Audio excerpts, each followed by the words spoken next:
Estimados estudiantes, bienvenidos a la última clase de esta unidad y de hecho al cierre conceptual de nuestra asignatura. Hoy no vamos a hablar de dosis de adrenalina, ni de los ángulos para insertar un catéter, ni de cómo inmovilizar una fractura de fémur, porque la realidad operativa del sistema de salud ecuatoriano nos ha enseñado una lección dura y a veces dolorosa. La excelencia técnica es una condición necesaria, pero no es suficiente para salvar vidas. Ustedes pueden ser los mejores tecnólogos insertando vías periféricas en una ambulancia en movimiento a 80 km por hora, pueden haber memorizado todos los algoritmos de la HA, pero si no saben comunicarse con su conductor, si se paralizan ante una decisión crítica o si permiten que un error de un compañero progrese sin intervenir, el paciente va a fallecer. Los desenlaces fatales en situaciones críticas a menudo no son producto de la ignorancia clínica, sino de la incapacidad de un grupo de expertos para funcionar como un equipo experto. Hoy nos adentramos en el mundo de las habilidades no técnicas, lo que internacionalmente se conoce como CRM o Crisis Resource Management. Para entender por qué esto es vital, tenemos que mirar fuera de la medicina, hacia la aviación.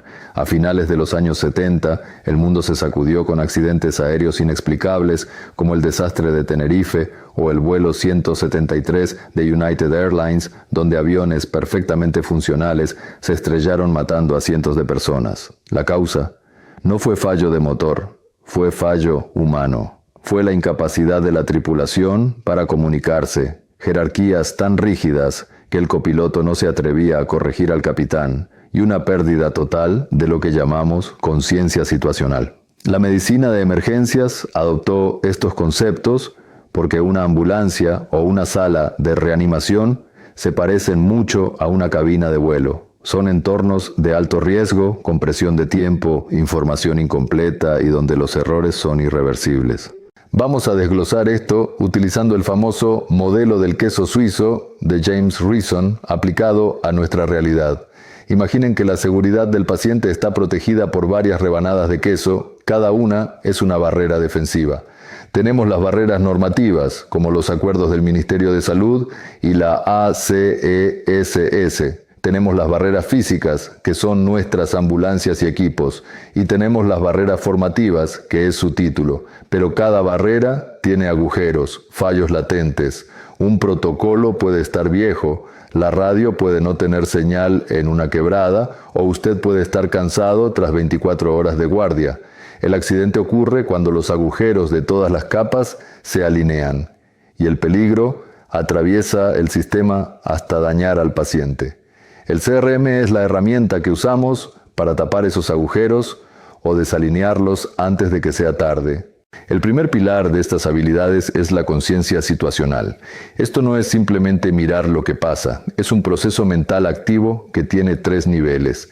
El primer nivel es la percepción, es decir, que sus sentidos capten los datos, ver la sangre, oler la gasolina, escuchar el estridor respiratorio. Parece obvio, pero en el estrés del accidente, el cerebro a veces bloquea estas señales. El segundo nivel es la comprensión, que es cuando su cerebro de paramédico conecta los puntos. Por ejemplo, si ven un volante deformado en el auto chocado y el paciente tiene dolor en el pecho, su cerebro debe sumar volante más dolor igual a posible contusión miocárdica.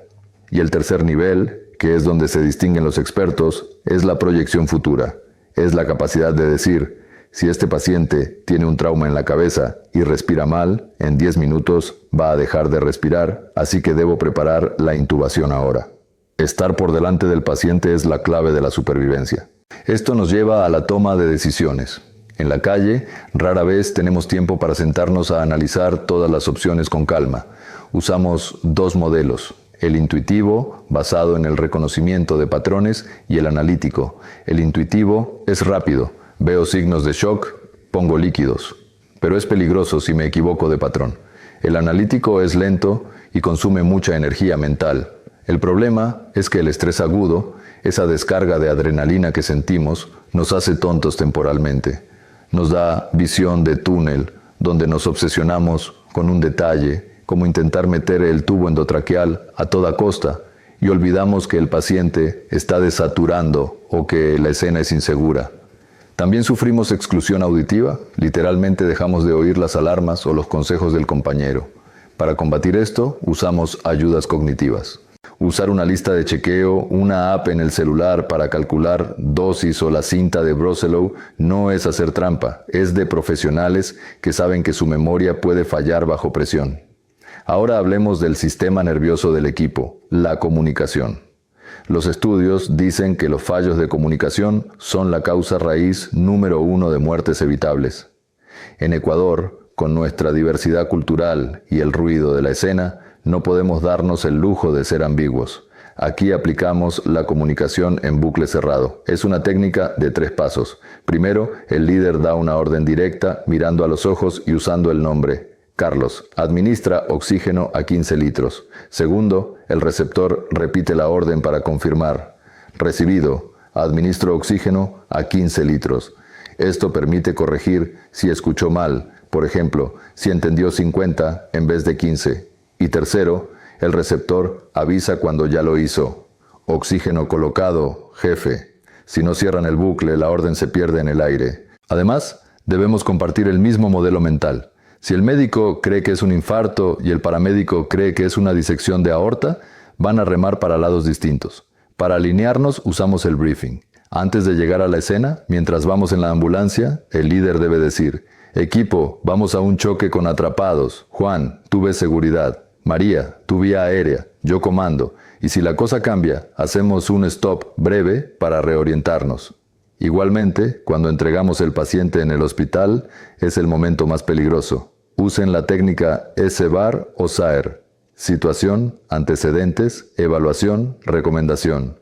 Soy la unidad Alfa 3. Traigo paciente de 45 años por atropello. Situación, impacto de alta energía, antecedentes, Glasgow de 8 y presión baja. Evaluación. Sugiero valoración por neurocirugía urgente. Recomendación. Esto, respaldado por el formulario 002 bien llenado, garantiza la continuidad del cuidado y nos protege legalmente. En nuestra realidad operativa diaria, también usamos códigos radiofónicos para hablar con el EQ 911. Aunque se busca el lenguaje claro, todavía usamos el código Q y las claves 10. Deben saber que un 10-33 es una emergencia absoluta que pide silencio de radio y que las claves de colores del SU nos dicen la gravedad. Roja es riesgo de muerte inminente, naranja urgencia, verde consulta. Entender esto les permite anticipar qué recursos necesitan antes de llegar. Hablemos de liderazgo, pero quítense la idea del jefe que solo manda. El liderazgo en APH es situacional. A veces hay que ser autoritario, como en un paro cardíaco donde no hay tiempo para debatir. Tú comprime, tú ventila. A veces hay que ser democrático, como cuando planificamos cómo sacar a un paciente de un barranco y necesitamos ideas. ¿Qué opinan? Usamos cuerdas o canastilla. Y a veces delegativo, cuando confío plenamente en mi equipo. Pero tan importante como liderar es saber ser un buen subordinado, lo que llamamos followership. Un buen miembro del equipo no es un robot, es un copiloto de seguridad. Aquí entra un concepto crucial para nuestra cultura latina, donde respetamos mucho las jerarquías, la subordinación asertiva. Si ustedes ven que el médico o el líder va a cometer un error fatal, como poner un medicamento al que el paciente es alérgico, tienen la obligación ética de intervenir. Para no pelear, usamos la regla CUS o de los 2 desafíos. Primero, expreso preocupación, concern. Doctor, me preocupa la presión del paciente. Si no hace caso, expreso incomodidad, uncomfortable. Me siento incómodo poniendo este fármaco con la presión tan baja. Y si sigue, planteo el problema de seguridad, safety. Esto es un riesgo de seguridad para el paciente. Debemos parar. Esto salva vidas y el líder inteligente agradecerá que le cuiden las espaldas. Vamos a aterrizar esto en escenarios reales. Primero, la emergencia obstétrica o clave roja. La hemorragia posparto mata y el protocolo del MSP asigna roles fijos para no chocarnos. El coordinador va a la cabeza, vía aérea y órdenes. El asistente 1 va a los brazos, vías y fluidos. El asistente 2 va a la pelvis, masaje uterino y balón. Y el circulante asiste. El kit de clave roja debe estar listo. Si cada uno sabe su posición, la atención fluye como una coreografía. Segundo, el trauma y la extricación. Aquí trabajamos con bomberos. El liderazgo es compartido. Ustedes lideran la parte médica y el oficial de bomberos lidera el corte del vehículo. La comunicación es vital. Oficial, mi paciente se muere, necesito que lo saquen en 2 minutos. Y en incidentes de múltiples víctimas, cambiamos el chip. Ya no atendemos al primero que grita, hacemos triaje START y organizamos un puesto de mando unificado, reportando por sectores al comandante, no saturando la radio. No puedo dejar de mencionar el contexto de violencia actual y el código plata. El estrés ya no es solo por el paciente, sino porque nos pueden disparar. Aquí el CRM es supervivencia pura. La conciencia situacional debe detectar peligros antes de bajar de la ambulancia. La toma de decisiones prioriza su vida. Si la escena es insegura, no entran. Y el trabajo en equipo con la policía es obligatorio. Usen señales no verbales con sus compañeros para ordenar una retirada inmediata si ven un arma. En estos casos, las ayudas cognitivas y los protocolos plastificados son vitales porque el miedo nos puede bloquear la mente. Finalmente, recuerden que somos parte de un sistema mayor. El EQU 911 es el cerebro que coordina y nosotros somos los brazos.